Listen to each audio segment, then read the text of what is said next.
For joining us today. I'm joined again today by the Secretary of Health, Kim Malzahn-Risden.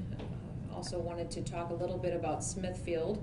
Hopeful that they will produce a plan this week. The Department of Health stands ready to assist them as they plan for reopening, and we will have widespread testing available to help keep the plant open and running when they are ready to do so.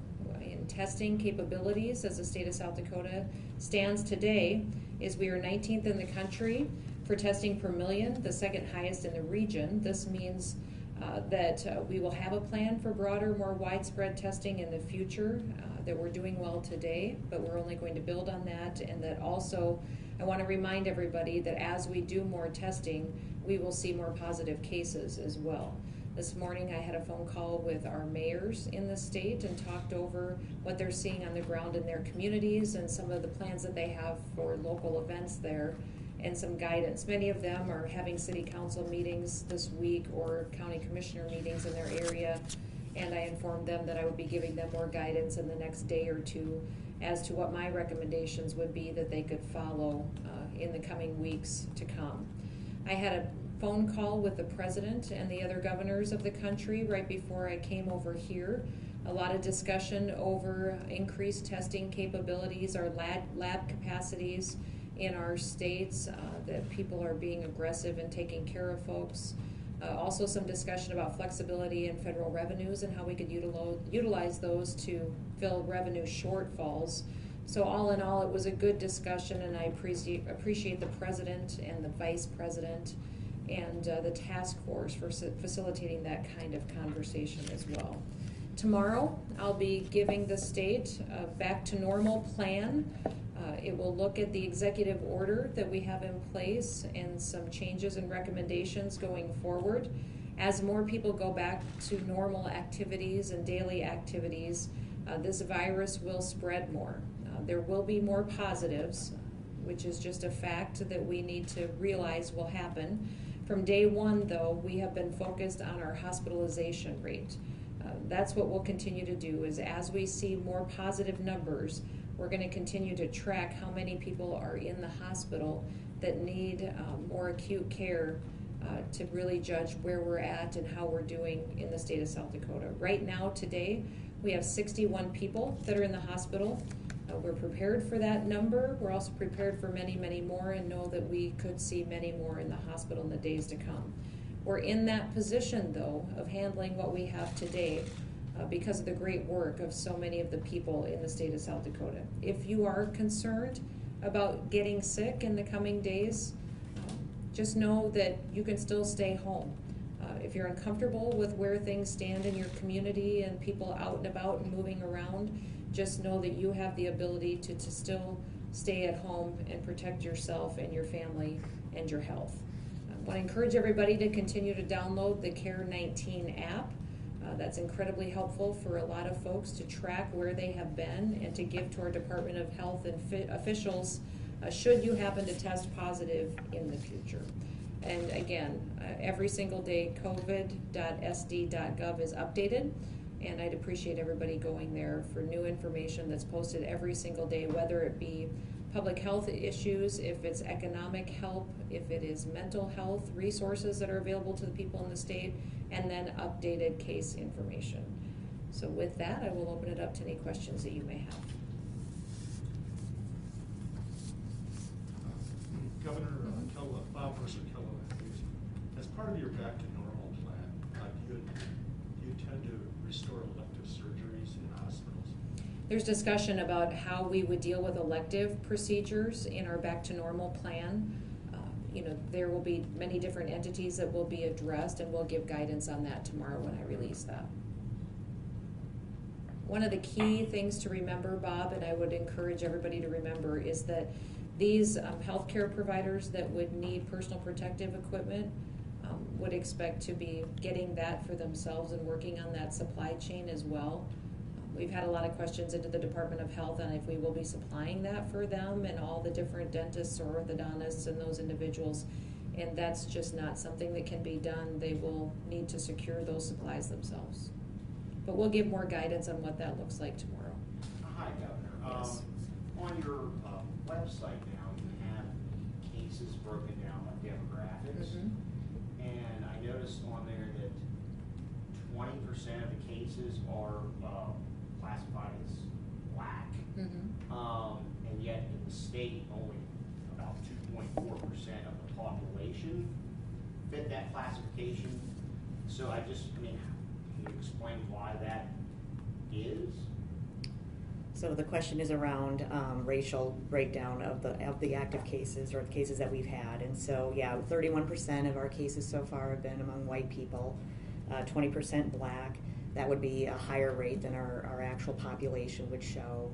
I think if you look at where we've had a lot of cases, it's in our more diverse communities and, just tied to the diversity of those communities. I mean, are all of those people workers at the Smithfield plant, or? I can't speak specifically to Smithfield, although, we've talked a little bit about the need to, use interpreters to work with many of the individuals that work at Smithfield. I think there's something like 70 dialects spoken there.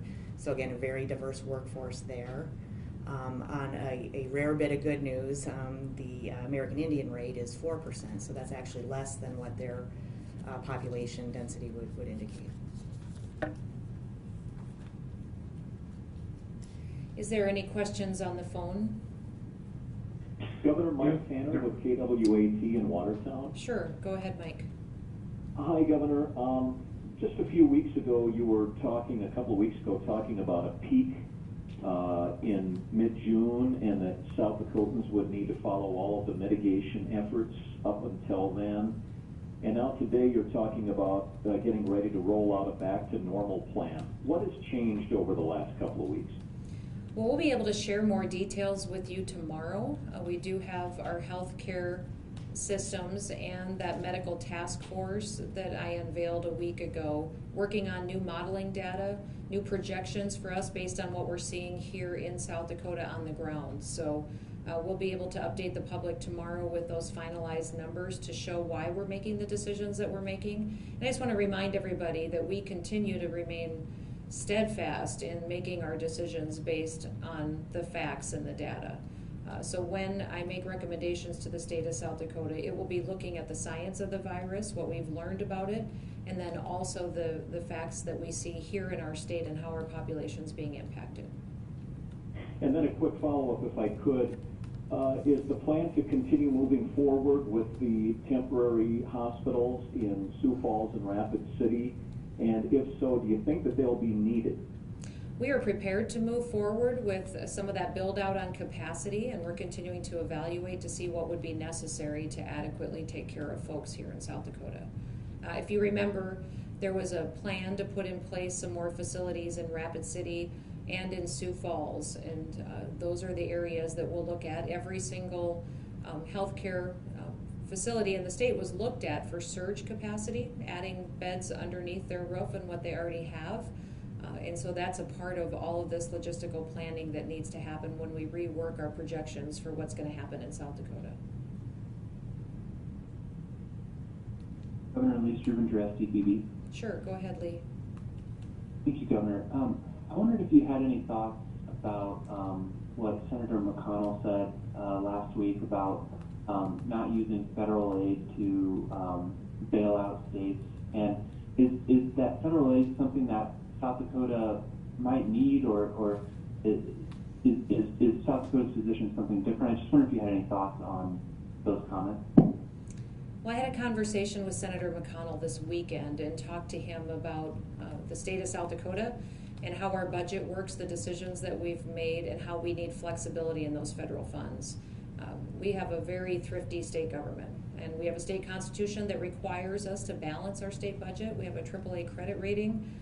We make good decisions, and really our fundamental source of revenue for taking care of people is sales tax, and that was dramatically impacted when the president recommended that people stay home for 15 days. Even though it wasn't mandated in our state, people did, and they took it seriously. 80% of my state budget funds health care and education. So what I talked to Senator McConnell about was just how yes, the federal government stimulus package did send us $1.25 billion, but if I can't have some flexibility to utilize that to take care of some revenue losses that we've seen, I may literally be leaving tens, if not hundreds of millions of dollars on the table while simultaneously making huge cuts to education and the funding of nursing homes. And I don't think that's what Congress intended. I know that they know that state governments are on the front lines of taking care of people during this COVID-19 virus spread across our states, and that they meant to help. And so having some language put in statute that would allow us to be accountable, to make sure that they're tying it specifically to revenue losses, to help make sure that we can keep our resources out there taking care of people. That would be extremely helpful for them to do at this point in time so that we're not faced with those impossible decisions. Do you think that would be... KOR News Radio. If I could follow up on that, at this point, what do you believe the chances are that we could get a favorable decision and relax some of those restraints that have been put on the federal aid that's been given to South Dakota? Well, JP, I've been pretty outspoken. I've been visiting and making phone calls to those in the Senate, in the House, in the administration, also in Treasury, but also talking to the people of South Dakota and then talking about it openly in the media to get that message across. So there are some folks that are really starting to understand the impact that's happening to states. I understand their desire not to want to bail out states that maybe have bad pension funds or have overspent in years past. What I have talked to them about is that there's a way to build accountability into it to allow us to use this to meet needs, showing and proving that we directly were impacted by the virus, and to let us use some of these revenues for that. What I've told everyone is that I don't want you to go spend more money. I'm not asking for more money from the federal government. What I'm asking for is just the flexibility to use the dollars they've already spent to make sure that I can still take care of people. Thank you. Could you clarify Good the morning. amount? I'm Because going to take a question in the room and then I'll go back to the phone. could you clarify the amount, because you said 1.25 billion, and there are other reports that it's 1.57 billion. What's The other reports would be adding in money that maybe came straight to the state but not to the state government. There's also some dollars that went to education, such as higher education, direct funding that goes to them that they will be utilized, some to healthcare organizations. But the amount that was transferred to the state was $1.25 billion in direct relation to our allocation from the stimulus bill. Is there a question on the phone? Yeah, this is Morgan at the Rapid City Journal. Sure, go ahead. Will any of that $1.25 billion in federal coronavirus aid go towards paying for testing for those who may be uninsured in the state, or for the cost of testing in private labs for patients? Yes, there is help to pay for testing. There is some availability there as well. What is happening in South Dakota is people who want and need a test in consultation with their doctors have the ability to do so, and I can let Kim speak directly to how that funding source is happening for those whose resources may be very limited. So this is Kim. In the case of people that don't have insurance, if they need to be tested for COVID-19, then the state public health lab will process that test at no cost to the patient. So that's a way that we can kind of support that group of people getting the testing that they need. We also have clinics, federally qualified healthcare centers that are across the state that serve people on a sliding fee scale, and so that would be a resource for folks without insurance as well. Governor Chris Dancy at News Center 1 in Rapid City. Sure, go ahead. As you may know, the city government here is considering a resolution at a special meeting this evening to begin easing restrictions on some of the businesses here. Was wondering, are you familiar with that plan, and do you have any thoughts on them proceeding at this point? I am not familiar with the details of that plan yet. I do know that they were considering easing some of those restrictions, and that is certainly something that they have the ability to do.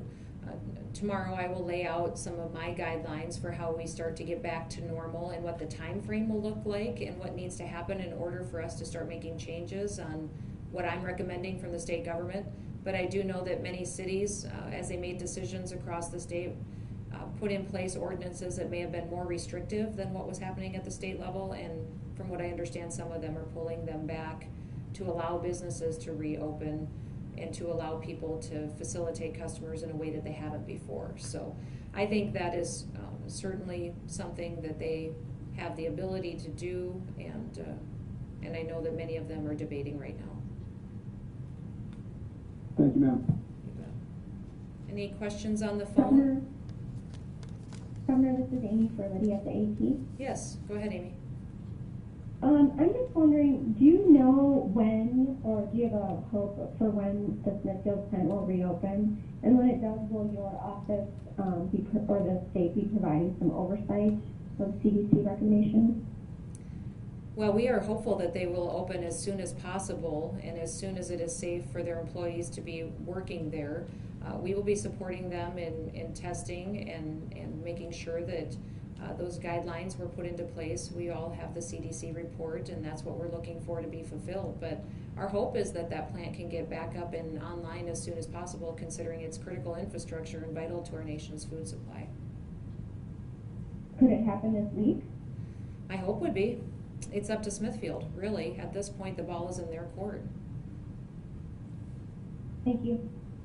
Governor Patrick? South Dakota Broadcasters, follow up to that. Have you had any further conversations with Smithfield and the Virginia headquarters since the release of the CDC report? You know, our team has been having conversations with them. I have not spoken to Smithfield myself for the last 24 hours. I'll see if Kim has an answer to that. So Dr. Josh Clayton and I had a call with Ken Sullivan with Smithfield on Friday to talk through what they anticipate their next steps to be. They indicated that they are working on looking at the report that the CDC provided in great detail, and we are hopeful that they will be providing us more information this week to take a look at what they plan to change and how they plan to move forward. If I could follow up on that, did they have any disagreements with the CDC report that they discussed with you? I wouldn't say disagreements. I think they recognize that with the physical layout of their operation, that some of the recommendations are harder to accomplish than others. But I think we definitely have a shared goal of making sure that the plant reopens and is safe for people and continues to operate. This is Lisa with the Argus Leader. Sure, go ahead, Lisa. Yeah, just wondering on the Smithfield topic, just wondering that once it reopens, is the state going to plan any sort of enforcement actions to make sure it's continuing to take action to kind of curb the spread of it? And is there going to be any mechanism for workers who may feel there are issues in the plant, if they could go to DOH or something like that? Lisa, this is Kim Malsom-Risden. So yes, we would like to continue to support Smithfield after they're up and running to make sure they've got the kinds of equipment and procedures in place that keep people safe, and so we would expect to be able to do that. Relative to workers that have questions, there is an active union in that particular work site, and so they've been a resource to their employees, and we've had conversations with union reps at the Department of Health level, and so feel like that could be a good venue moving forward to make sure that workers' issues are being addressed.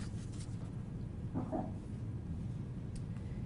And Lisa, I would just note as well that we have been helping Smithfield secure their necessary personal protective equipment as well that they need for their employees. So when there is a role that we can fill to help facilitate this, we've been actively doing so. Go ahead, Lee. Thank you. The BIA sent the Cheyenne River tribe a letter over the weekend with concerns about Highway 212. And I know you talked about it before, but I just didn't know if anything had changed since you'd last commented about how the tribe was handling that, and do you have any concerns currently?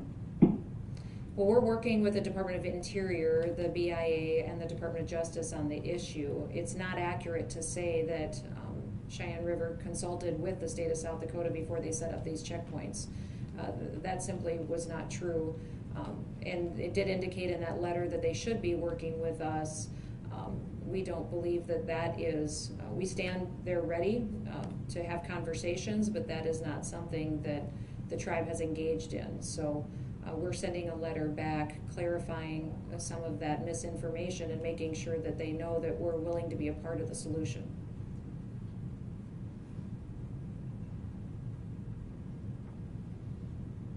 Any further questions?